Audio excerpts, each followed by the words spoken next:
أعوذ بالله من الشيطان الرجيم.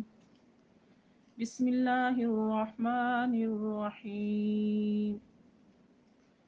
سورة أنزلناها وفرضناها وأنزلنا فيها آيات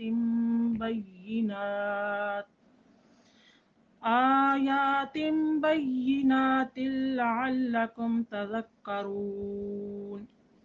الزانية والزاني فاجلدوا كل واحد منهما مئة جلدة ولا تأخذهم بهما رأفة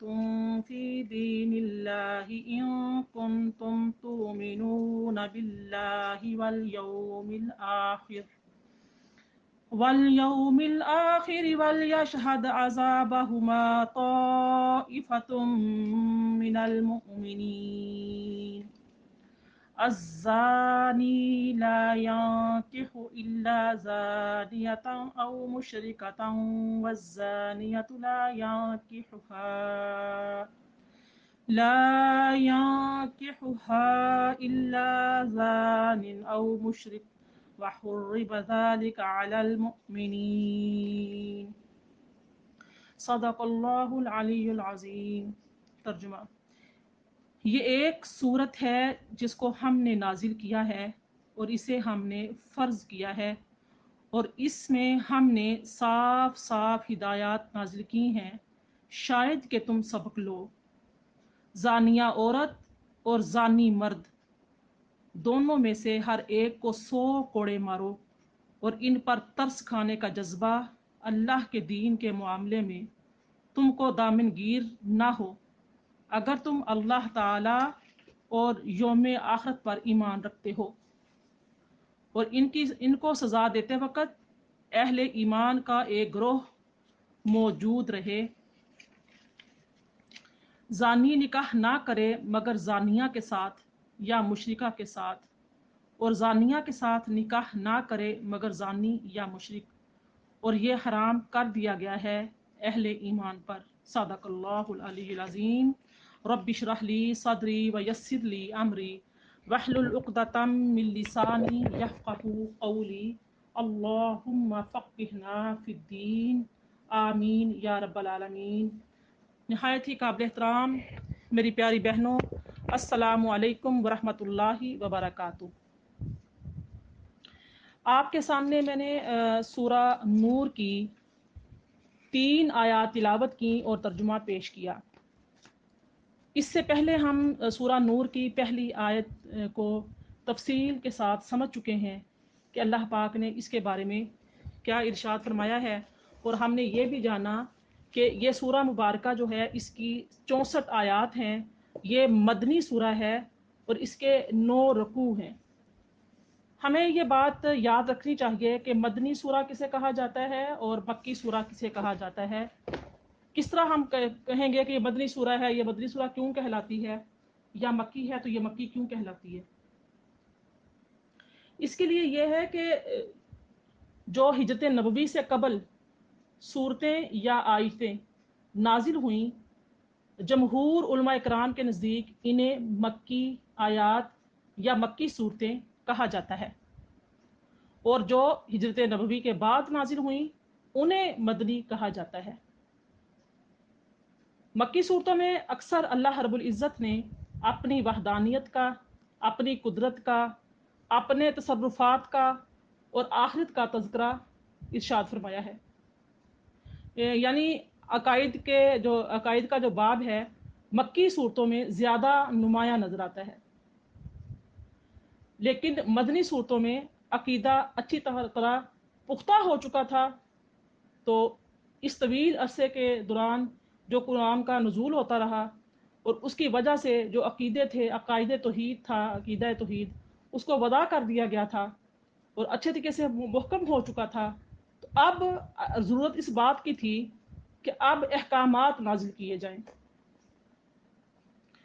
تو جو احکامات ہیں وہ اکثر مدنی صورتوں میں بیان کیے گئے ہیں۔ اب اللہ رب العزت نے توحید کے جو بیان تھے، توحید کے جو احکام تھے، وہ نازل کرنے کے بعد جب عقیدہ توحید پختہ ہو گیا، تو اب احکامات جب نازل کیے تو اب دین اور عقیدے کے کو عمل کے اعتبار سے مکمل ترین کر دیا گیا۔ تو یہی وجہ ہے کہ سورہ نور جو ہے، اس میں اللہ تعالیٰ نے بہت سے احکام نازل فرمائے ہیں۔ ان کے نازل کرنے کی جو وجوہات ہیں وہ ہم سمجھیں گے کہ زنا اور کا عمل کیا عمل ہے، اسلام اس سے کیوں منع کرتا ہے، اور اس کی جو سزا رکھی گئی ہے 100 کوڑے مارنے کی، وہ کیسے دی جائے گی، کس طریقے سے ثابت ہوگی، زنا کس حد تک ثابت ہوگا، کتنے گواہ ہوں گے، یہ تمام چیزیں ہم جانیں گے۔ پیاری بہنوں، دیکھیں اگر ہم پہلی آیت میں دیکھتے ہیں تو اس میں اللہ رب العزت نے یہ فرما دیا کہ سورۃ انزلناہا، یعنی کہ یہ سورہ وہ ہے جس کو نازل کیا ہے ہم نے۔ حالانکہ پورا قرآن پاک اللہ تعالیٰ کی ذات نازل فرمایا ہے، لیکن اس کے لیے خاص فرما دیا کہ ہم نے نازل کیا ہے۔ وافا ردناہا وانزلنا، اور اس کے جو یعنی کہ اس پر فرض کر دیا ہے ہم نے، تاکہ تم کیا کرو، اس پہ غور و فکر کرو، تم ہدایت پا جاؤ، تم اس کے سمجھ بوجھ حاصل کرو، تمہیں پتا ہو کہ اللہ تعالیٰ کی ذات نے جو احکامات نازل کیے ہیں وہ کسی عام انسان کی بات کہی ہوئی نہیں ہے، کسی بادشاہ کی یہ چیز کہی ہوئی نہیں ہے، کسی لیڈر کی بات کہی ہوئی نہیں ہے کہ جس کو رد کیا جا سکے یا جس کے قانون کی خلاف ورزی کی جا سکے۔ یہ قوانین جو اللہ تعالیٰ کی ذات اس سورہ مبارکہ میں احکامات نازل فرما رہی ہے، اس کو منو ان عمل کرنا چاہیے۔ اس پر سب سے پہلی جو بات فرمائی کہ زانیہ عورت اور زانی مرد، کیا فرمایا؟ الزانیۃ والزانی فجلدوا، ٹھیک ہے؟ الزانیہ، دیکھیے عورت سے شروعات کی جا رہی ہے، مرد سے نہیں۔ عورت سے شروع کی جا رہی ہے بات، کیونکہ عورت ہی سبب بنتی ہے۔ جب تک عورت اس بات کی اجازت نہ دے کہ کوئی مرد اس کی طرف دیکھے یا اس کی طرف بڑھے، تو اس وقت تک مرد جرات نہیں کر سکتا، اور عورت ہی تمام برائی کے راستے کھولتی ہے اس معاملے میں۔ تو اس لیے پہلے جو ذکر کیا گیا ہے وہ زانیہ عورت کا کیا گیا ہے۔ الزانیۃ، اب زنا کیا ہے؟ دیکھیے اب اس زنا کا جو مفہوم ہے، اس کو اچھے طریقے سے قانونی اور اخلاقی اور تاریخی لحاظ سے سمجھنا بہت ضروری ہے۔ زنا کا جو عام مفہوم ہے، جس سے ہر شخص، ہر مرد و عورت یعنی کہ واقف ہیں، وہ یہ ہے کہ ایک مرد اور ایک عورت بغیر اس کے کہ ان کے درمیان جائز رشتہ بیوی اور شوہر والا ہو یا باہم مباشرت کا ارتکاب کریں، اس فعل کا اخلاقاً برا ہونا یا مذہباً برا ہونا یہ گناہ ہے۔ یعنی کہ نکاح کے میں آئے بغیر اگر کوئی زنا کا مرتکب ہوتا ہے تو اس کو معاشرتی طور پر، قانونی طور پر، اخلاقی طور پر یعنی کہ یہ معیوب سمجھا جاتا ہے، برا سمجھا جاتا ہے، گناہ کا کام سمجھا جاتا ہے، اور یہ قابل اعتراض ہوتا ہے۔ ایسی جو چیز ہوتی ہے جس پر قدیم ترین زمانہ سے آج تک کے تمام انسانی جو معاشرہ ہے، جو عقل والا ہے، شعور والا ہے، اس کی برائی کو سمجھتا ہے، ان کے نقصانات کو سمجھتا ہے، وہ خواہ کسی قوم، کسی مذہب، کہیں سے بھی تعلق رکھتا ہو، باشعور ذی عقل انسان اس کو برا ہی سمجھتا ہے، اور اس پر وہ متفق بھی ہے۔ اب کسی نے اگر اختلاف نہیں کیا تو عالمگیر اتفاق رائے کی وجہ یہ ہے کہ انسانی فطرت جو ہے خود زنا کی حرمت کا تقاضا کرتی ہے۔ اب یہ قانون کیوں وضع کیا گیا ہے؟ آپ دیکھیے کہ نوع انسان کی بقا کے لیے، انسانی تمدن کا جو قیام ہے اس کو قائم رکھنے کے لیے، اس دونوں بات پر یہ چیز جو ہے وہ انحصار کرتی ہے کہ عورت اور مرد صرف اور صرف لطف اندوز نہ ہوں، ایک دوسرے کے جسم سے لذت نہ اٹھائیں، لذت اٹھا کر اپنی نفسانی خواہش کو پورا کر کے الگ نہ ہو جائیں، اسلام کو یہ پسند نہیں ہے۔ اسلام ایک مکمل ضابطۂ حیات دیتا ہے، دونوں کو نکاح میں بندھنے کا حکم دیتا ہے۔ وہ یہ نہیں چاہتا کہ اللہ رب العزت نے جو ایک انسان کے اندر ایک یہ خواہش رکھی ہوئی ہے، وہ اس خواہش کو ناجائز طریقے سے پورا کرے اور پورا کر کے پھر جدا ہو جائے، الگ ہو جائے، اس کے اوپر کوئی ذمہ داری ہی نہ آتی ہو۔ اس طریقے سے جو اسلام ہے وہ آزادی نہیں دیتا، بلکہ اسلام نکاح کے ذریعے سے جوڑا بناتا ہے کہ آپس میں باہمی تعلق ہو، اور یہ تعلق مستقل ہو اور پائیدار ہو اور عہد وفا پر مشتمل ہو۔ خاندان کے لوگ دونوں جگہوں سے، لڑکی والوں کی طرف سے بھی خاندان کے لوگ جمع ہوں اور لڑکے والوں کی طرف سے بھی خاندان کے لوگ جمع ہوں، گواہان کے سامنے نکاح کیا جائے اور پھر جو جوڑا اس صورت میں بنے۔ اب اسلام جو ہے وہ اس پر جو ذمہ داریاں عائد کرتا ہے، وہ سمجھتا ہے کہ ایک عورت کے لیے بچے کی پرورش کرنا بہت مشکل ہے، تو اس لیے اسلام جو ہے وہ ایک انسان کی بقا، انسان کا تمدن، اس کو قائم رکھنے کے لیے، اس کو برقرار رکھنے کے لیے زنا کو منع کرتا ہے، اور ایک جو جوڑا بنتا ہے تو مستقل اور پائیدار اور عہد وفا پر استوار ہو، تو پھر اسلام سمجھتا ہے کہ جو معاشرہ ہے یہ معلوم اور معروف ہوگا۔ جس معاشرے کی ضمانت بھی جس جوڑے کو، اس جوڑے کو کیا ہوگا، معاشرے کی ضمانت بھی حاصل ہوگی۔ اس کے بغیر انسانی نسل ایک دن کے لیے بھی نہیں چل سکتی۔ زنا کا ارتکاب کر کے اگر کوئی بچہ وجود میں آتا ہے، دنیا میں آتا ہے، تو پھر دیکھیے کہ انسانی جو معاشرہ ہے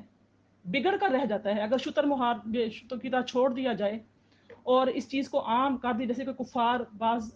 سمجھتے ہیں اس چیز کو، بس اپنی خواہش پوری کرتے ہیں، عورت کو برتن کی طرح سمجھتے، استعمال کیا بس سائڈ پہ ہو گئے، تو اسلام اس کو ناپسند کرتا ہے۔ اس سے کیا ہوتا ہے کہ اس کے بغیر انسانی نسل ایک دن کے لیے بھی نہیں چل سکتی۔ آپ دیکھ سکتے ہیں کہ انسان کا بچہ جب دنیا میں آتا ہے، زندگی میں آتا ہے، تو اسے اپنی نشو و نما کے لیے کتنے ادوار سے گزرنا پڑتا ہے، کتنے برس کی دردمندانہ نگہداشت اور تربیت کا وہ بچہ محتاج ہوتا ہے۔ اور آپ یہ بھی دیکھتے ہیں، تجربے میں آتی ہے کہ تنہا عورت اس وزن کو، اس بوجھ کو، اس بار کو اٹھانے کے لیے کبھی بھی تیار نہیں ہو سکتی جب تک وہ مرد جو ہے اس کا ساتھ نہ دے، جو اس بچے کو وجود میں آنے کا سبب بنا ہو۔ اسی طرح اس معاہدے کے بغیر انسانی تمدن بھی برقرار نہیں رہ سکتا۔ کیوں برقرار نہیں رہ سکتا؟ تمدن کی جو پیدائش ہی ایک مرد اور عورت سے ہوتی ہے۔ ایک مرد اور عورت سے مل کر تمدن بنتا ہے۔ ایک گھر اور ایک خاندان وجود میں لانے اور پھر خاندان کے درمیان رشتے اور رابطے پیدا ہونے سے ہوتی ہے۔ اور اگر عورت اور مرد گھر اور خاندان کی تخلیق سے قطع نظر کر کے صرف اور صرف لطف اٹھائیں، لذت اٹھائیں اور آزادانہ ملنے لگیں، تو سارا انسانی معاشرہ جو ہے وہ بکھر کر رہ جاتا ہے۔ اجتماعی زندگی کی جو مثال اسلام نے قائم کی ہے، وہ اجتماعیت کٹ کر رہ جاتی ہے، بلکہ بنیاد بنتی ہی نہیں، بنیاد رہتی ہی نہیں۔ تہذیب و تمدن کی یہ جو عمارت نکاح کی صورت میں قائم ہوتی ہے، تو نکاح کے بغیر زنا کی صورت میں عورت اور مرد کا ایسا آزادانہ تعلق جو ہوتا ہے، جو کسی معلوم اور معروف اور مسلم عہد وفا پر مبنی نہیں رہ سکتا۔ اسی طریقے سے جو انسانی فطرت کے خلاف ہے، انہی وجوہ سے اس کے ہر زمانے میں ایک سخت عیب، ایک بڑی بد اخلاقی، ایک مذہبی اصطلاح میں ایک شدید ترین گناہ سمجھا جاتا ہے زنا کو۔ اسی لیے اسلام جو ہے وہ انسانی معاشروں کو قائم رکھنے کے لیے، ان کی جڑوں کو مضبوط کرنے کے لیے، ایک خاندانی نظام قائم رکھنے کے لیے نکاح کا حکم دیتا ہے۔ اب اگر زنا کی تعریف دیکھی جائے جو مختلف قوانین میں پائی جاتی ہے، تو یہ ہے کہ کوئی مرد، خواہ وہ کنوارا ہو، غیر شادی شدہ ہو یا شادی شدہ ہو، کسی ایسی عورت سے مباشرت کرے جو کسی دوسرے شخص کی بیوی نہ ہو، تو اس تعریف میں اصل اعتبار مرد کی حالت کا نہیں بلکہ عورت کی حالت کا کیا گیا ہے۔ عورت اگر بے شوہر ہے تو اس سے مباشرت جو ہے نا وہ زنا ہے، قطع نظر اس سے کہ مرد بیوی رکھتا ہو۔ غیر شادی شدہ عورت سے مباشرت کوئی مرد شادی شدہ کرے گا تو وہ کیا ہے؟ وہ زانی ہے، زنا کا ارتکاب کرے گا۔ اس طرح سے اسلامی قانون زنا کو اس نقطۂ نظر سے دیکھتا ہے کہ یہ وہ فعل ہے جس کی اگر آزادی ہو جائے،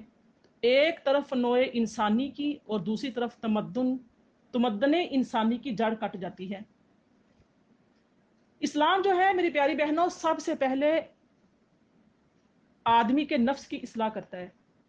اس کے دل میں عالم الغیب اللہ رب العزت کی ذات کا خوف ہوتا ہے۔ اسلام اللہ تعالیٰ کی ذات کا خوف پیدا کرتا ہے اسلام انسان کے اندر، اور اسے آخرت کی باز پرس کا احساس دلاتا ہے۔ وہ یہ سمجھتا ہے کہ بروز قیامت مر کر بھی جان نہیں چھوٹے گی۔